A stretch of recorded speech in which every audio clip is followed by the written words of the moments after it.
Il était une fois une princesse qui cherchait désespérément un prince. Cette princesse s'appelait Clarisse. Elle vivait à une époque où les lutins, les fées, les sorcières et les enchanteurs étaient bien plus nombreux qu'ils ne le sont aujourd'hui. Les princes aussi, mais tous n'étaient pas de vrais princes. En effet, les princesses se mariaient avec de jeunes hommes où leurs parents n'étaient pas forcément monarques. Dans leurs veines, il n'y avait aucun sang royal qui coulait. Se marier avec un individu de ce genre était la pire chose qui pouvait arriver à une véritable princesse. C'est pourquoi, un beau jour, Clarisse partit conquérir un vrai prince de sang royal, en allant à la découverte de toutes les contrées de Britannia. Elle eut beau chercher encore et encore, elle revint dans son palais complètement bredouille. Mais un soir, alors qu'il pleuvait fortement dehors et qu'elle dînait avec ses parents, on frappa à la porte. Le père de Clarisse se leva pour ouvrir. Il se retrouva étonné quand il découvrit sur son palier un jeune homme trempé qui portait entièrement l'allure d'un prince. Bonsoir. À qui ai-je l'honneur? Majesté, je suis un prince qui va rendre visite à sa sœur. J'ai été surpris par ce terrible orage. Les chevaux de mon carrosse ont eu peur des éclairs et nous ont abandonnés. Ils se sont enfuis dans la forêt de Camorra. Par tous les Britanors, j'espère que vous n'avez rien. Oh, rassurez-vous, je vais bien. Puis-je vous demander votre hospitalité? Bien sûr. Soyez le bienvenu dans mon château. Venez nous rejoindre. Nous allons vous offrir un souper et vous permettre de vous réchauffer près de notre feu. Clarisse vit arriver le prince. Celui-ci, ne disant rien, se trouva ébloui par la beauté de la princesse. Était-ce réciproque? Sans doute, car la jeune femme demanda à asseoir le prince près d'elle. Malgré ses vêtements trempés, il gardait une grâce assez peu ordinaire. Clarisse se sentit troublée par sa présence, mais une pensée agaçante ne lui permettait pas de profiter de l'instant présent. Est-ce que ce jeune homme est un véritable prince? Oh, si c'est le cas, je l'épouse sur le champ, tellement il est beau, éblouissant et lumineux, se disait-elle. La reine observa sa fille. Par son regard, elle comprit que leur hôte n'était pas indifférent aux yeux de Clarisse. C'est pourquoi elle exécuta l'une de ses idées.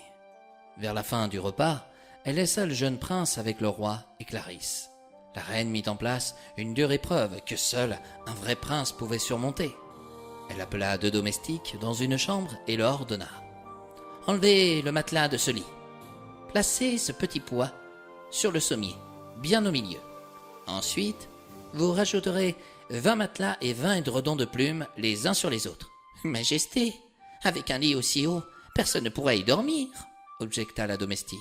« Notre hôte prendra une échelle pour y trouver le sommeil, » rétorqua la reine. La servante s'exécuta. Elle fila chercher une échelle. Sans elle, il lui aurait été impossible d'appliquer l'ordre de la reine.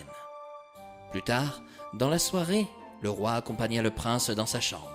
Après avoir conversé avec son épouse, il déclara à son hôte: « Dans notre royaume, nous avons coutume de recevoir nos invités, avec beaucoup d'attention. Voici pour vous le meilleur lit de tout le palais. »« Oh, quel lit étrange !»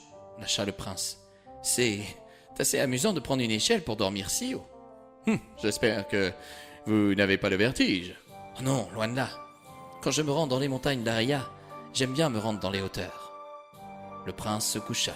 Il était épuisé par son voyage. Dehors, il pleuvait toujours et par moments ça tonnait. Malgré sa fatigue, le prince n'arrivait pas à trouver le sommeil. Il était gêné par quelque chose. Comment est-ce possible de ne pas trouver le sommeil avec ces 20 matelas et édredons? Pourtant, je meurs de fatigue. Le lendemain matin, le prince se réveilla avec une mine affreuse. Durant le petit déjeuner, le roi lui demanda: « Avez-vous bien dormi, mon cher ?» Le prince avait des cernes sous les yeux, et il se sentait encore plus fatigué que la veille, lors de son arrivée, ici même. J'ai pour habitude d'être honnête avec les gens que je croise sur ma route. J'avoue que je ne me sens pas bien du tout. Dans mon lit, il y avait certainement un objet si dur que mon corps a obtenu quelques bleus. « Mais c'est fantastique !» intervint la reine à la grande surprise du prince. « Pardon? Vous êtes un véritable prince? De sang royal? » Mais bien sûr, je n'arrive même pas à comprendre ceux qui le deviennent en ignorant tout de notre vie. rétorqua le prince.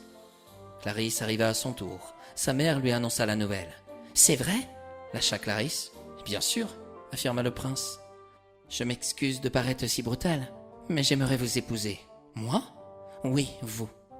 J'avais émis l'idée de vous poser un petit poids sous les 20 matelas et les 20 édredons de votre lit, à ma mère.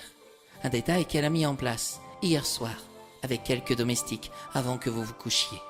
Seul un vrai prince peut avoir la peau sensible pour ressentir un petit poids sous les 20 matelas et édredons. Et qui vous dit que je suis célibataire ? Un prince ne sort jamais sans sa princesse pour aller voir ses proches. Ah, en effet, vous marquez un point. Accepteriez-vous de m'épouser dans ce cas ? Le prince regarda Clarisse dans les yeux. Comment dire non à une si jolie princesse ? Il accepta de lui mettre la bague au doigt. Quant au petit pois qui avait permis à Clarisse de rencontrer l'amour de sa vie, on l'exposa au musée du palais dans une boîte en cristal.